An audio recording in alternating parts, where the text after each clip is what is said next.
All right, welcome everybody to another episode of Sales Pipeline Radio. I'm your host, Matt Heinz. Excited to have you here live from the farmhouse basement today.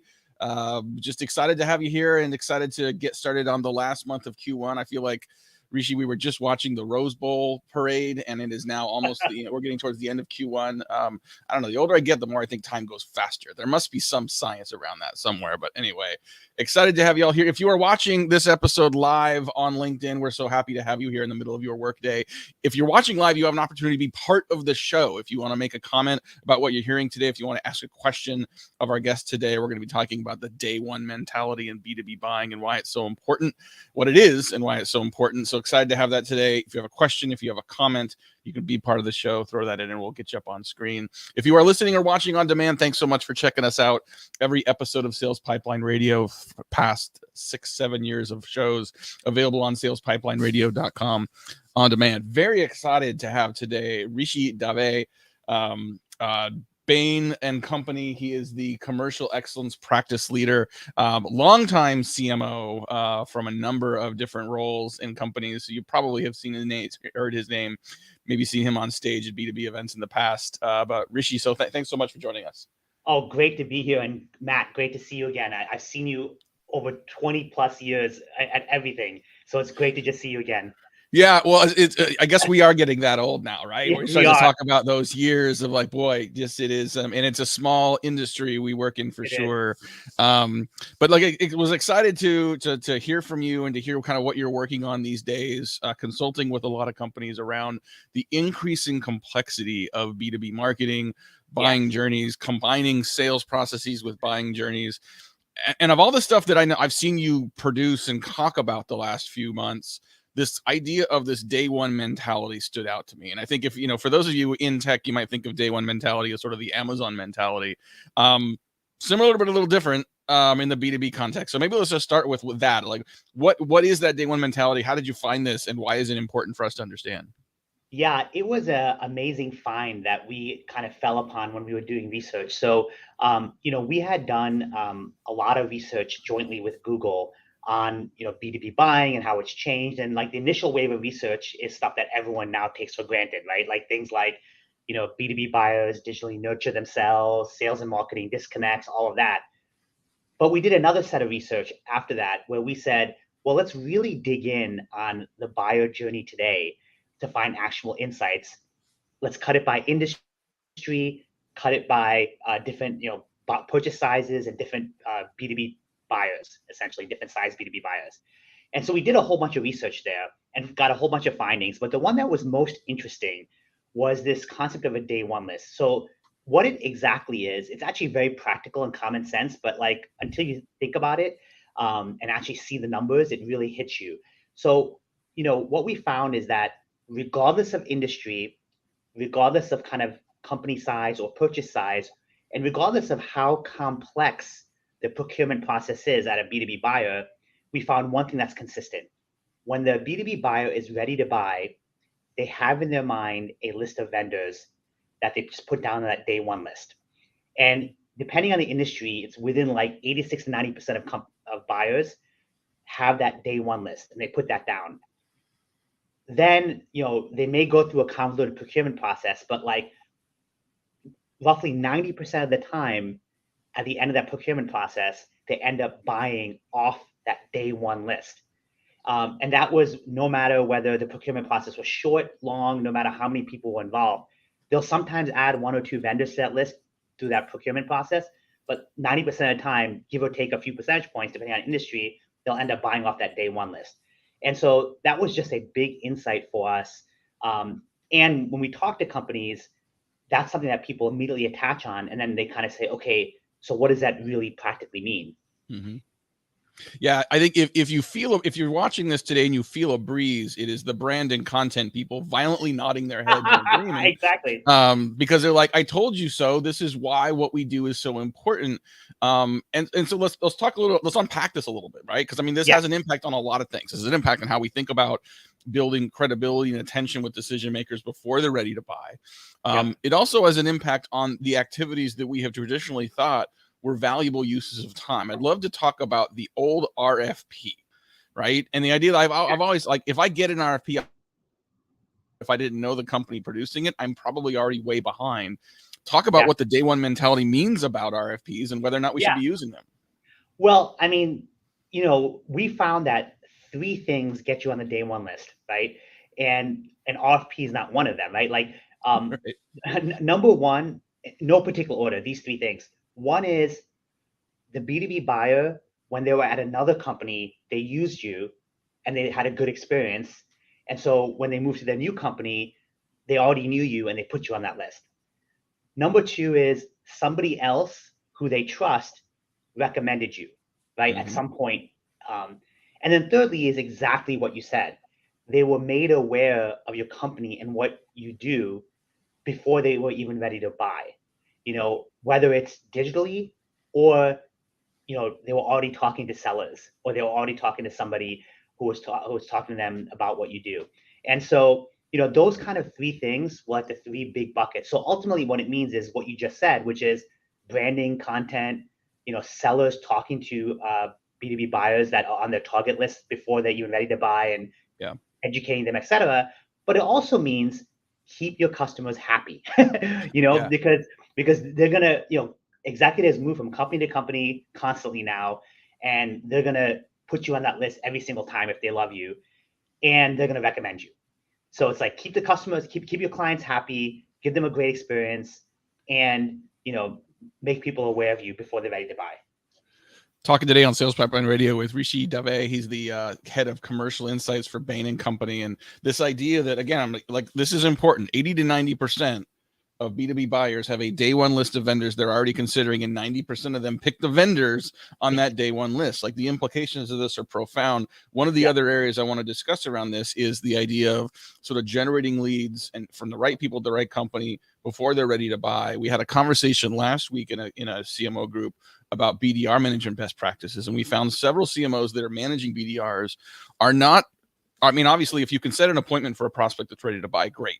Yep. But the other strategy is to really do what a couple of them called value deposits, to create a positive impression with that prospect, to create some value through that BDR motion. I mean, you're spending money on them and you want them to set an appointment, but you're also spending money on white papers and events and other things that are meant to generate that pre-buying journey, is, or at least awareness, if not intent, if not consideration. Talk a little bit about what this means for what we have traditionally used as pipeline generators and how we can adjust that strategy for people that aren't ready for that pipeline. Yeah, well, the failure point that we see consistently in what you described is actually not having a robust understanding of who you're targeting. So, today, with all these third-party data companies that are out there, every single company that's out there, definitely in US and Europe, at least, and to some degree in Asia as well. And so you can't, pre-nurture everyone at the same level.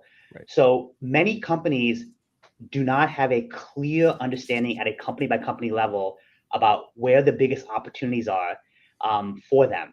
And so you always start at the basics, right? Like, which is, do you have that bottoms up company level database where your share of wallet in those companies and what the opportunity is within those companies or where they're not, and that prioritized target list.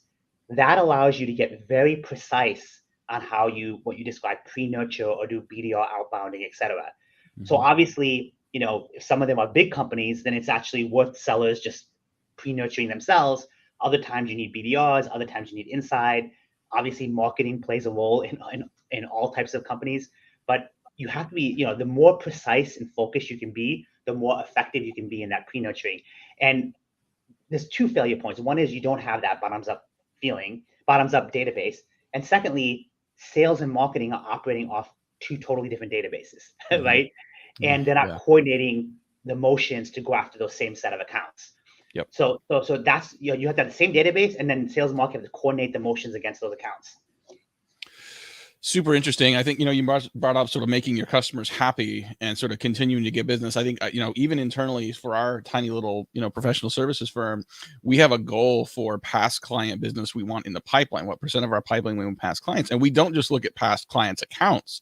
We also count past executive sponsors, right? So people that had been CMO at one company have moved to a new company, but bring us with them, or had the positive impression to bring that with them. The other piece that I think is really prescient right now, we see a lot of companies talking about communities, right? And community-led growth initiatives, and either creating or leveraging peer communities. And it seems like those recommendation, those referral engines, it's, people think of it historically as the dark funnel. That ain't dark. You can see it, like it's out there, right? And so talk about the impact and the importance of communities in given this data. Yeah. Well, let me like one thing you said at the beginning was very critical, right? We are now mathematically deconstructing, which is back to your thing, how much of your incremental customers or incremental growth is coming through what we call earned growth, which is growth that you earn because they've heard of you from a brand perspective. Somebody recommended you to them. They had used you before, etc. How much of your growth is coming from that versus growth that you're paying for, right? And there are easy ways to mathematically kind of measure that. And over time, you should have a good percentage, to your point, as you just described with your own company, of your growth coming from this earned growth. And so it's very important for you to understand how many of your customers are you earning versus how many you're paying for. Obviously, you still have to pay for customers, but you want to earn more. And so that's where the pre-nurturing, the branding, the content, the relationships, the influencers, all that becomes very critical. Now, your question on communities, like it obviously depends on what industry you're in and the company that you're in, et cetera. But like, for example, in tech with tech-oriented companies, you're selling to developers, those communities are super critical because that's where you get a majority of referrals. So it just depends on kind of the nature of your industry and where they credibly go. So I work with like tech companies where those digital communities are critical. I also work with industrial companies where they're less so, and it's more of a person-to-person referral. You have to just really know that and know what it's going to take to drive that earned growth. And also you can leverage where in the past you've been successful. Yeah, I want to go back because we're just a few more minutes here talking about this topic. I want to go back to those people that were nodding vehemently, like the brand folks, the content folks, where they're not. If you're creating sort of your own sort of earned traffic, earned attention, right? Like that isn't immediately measured on pipeline, but is there? I mean, I'm a math marketer, right? And I like to think about things in terms of sort of justifying its existence, even if it's not a direct response to something you can buy a beer with. Are there ways to mathematically create sort of a formula that says, here's the impact, here's the work I'm doing to invest in those relationships? Can that material, do we do that based on sort of an expected future pipeline? Can we justify it based on expected future conversion rates and faster sales cycles? What have you seen in the wild? Yeah, so we built a whole practice on this, and I mean, obviously Bain invented NPS, so this is like the next evolution. But like, it's really to boil it down to an overly simple level, but it actually works. Look at the customers you're earning today and ask them, why did you look at us in the first place? Right. And we have kind of surveys that we've tested over time that really deconstruct what's earned and what's not. But let me make it super basic, right? Look at your customers you're getting now and simply ask them, like, did you come in because you're responding to an ad, or did you come in because somebody referred you, or did you come in because you worked for us? There's a lot of questions you can ask on why they came into you in the first place, and that'll help you get an initial feel for how many of these customers you're earning and how much you're paying for. And then look at what's been successful in earning those customers and do more of that. Now, I'm overly simplifying. We've made that very programmatic and scalable, but that at the most basic level gives you actually surprisingly a pretty robust understanding of that. Yeah, that's really interesting. And I think when you think about sort of these more complex deal cycles where you've got multiple members of a buying committee, there may be one or two of those people that you can impact. But part of your job then, even before the buying process begins, is to build some internal consensus. Like I think of like, a commitment to change, which is when you proceed buying or considering your product, is still consensus building internally. And there's absolutely a role for creating preference for that day one list internally, having internal circulation of your ideas and values as part of this. Just as we wrap up here, I mean, last question maybe for you is around the change management component of this, right? Because I think this intuitively, this makes a lot of sense. And I know you've got a lot of data and sort of some case studies behind it. But there's a lot of companies out there that still worship the altar of the marketing qualified lead, right? Yeah. And the sales team loves it, the leadership team loves it, the board loves it. And so everything gets sort of narrowed down to like how many MQLs did it generate, which is a a short-term and maybe short-sighted approach to thinking about how to build sustained long-term predictable pipeline, what are some ways that like if other people are sort of saying this makes sense, how do you start to sort of build that change management into your organization so you can think in a more complex, nuanced, and successful, scalable way about building future pipeline? Well, one way that has been very effective is what I described, which is just look at where your existing customers came. Because, for example, you may think based on your mathematics and analytics that these customers came, and they may have come as an MQL, but when you actually ask them why they came in the first place, it's not because they saw a content piece, clicked on it, and then converted in a lead. They before they even got to that point, they got a referral. They heard of you already. It was a branding element or some kind of earned element. And then they said, okay, now I'm ready to buy. Let me go in and fill out a lead form. And so like starting to gather that data on the customers you're getting today and showing that, look, what's actually making them come in is brand, is referrals, is content, is all of this, and not the traditional kind of short-term MQL, and building that database of your current customers becomes very effective and eye-opening for the board, for executives, et cetera. So all of that becomes very effective. And then there's obviously a lot of other things that we do already, which is like look at your organic traffic, look at how that's growing, look at there's a lot of short stuff that we can use to measure, how much brand recognition you have as well. But both those things have worked really well, is both looking at kind of the organic traffic, your branded traffic coming from search, but also looking at what's truly driving your new customers today. Yep.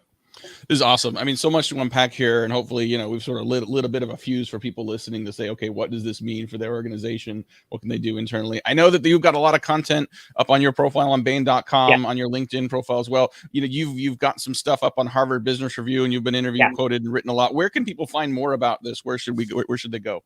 Yeah, so you can definitely follow me on LinkedIn. You can definitely follow me on Twitter. At Rishi P Dave, so RISHI Dave, and then just go to Bain.com and I have a whole profile up there, and you can see all the articles I've written as well. Awesome. We will put those links in the show notes as well, so y'all have access to those. And thank you so much, Rishi. This has been great. This is I think this is, for people that have been doing B2B marketing, like this intuitively makes sense, but to have some data and some real frameworks behind it to try to not only operationalize it, but also create some of the change management required internally to create an operational shift across departments and perspectives and kind of organizations. So thank you very much for the insights, and thanks for joining us today. I know you're busy. Yeah, no, thank you. And I've followed you over the last 20 plus years, and your content has been fantastic, and I'm sure your audience sees that as well. So you've lived this. So thank you. Thank you very much. Well, thank you everyone for watching and listening today. Thanks for another episode of Sales Pipeline Radio. My name is Matt Heinz. We'll see you next week. Take care. Bye.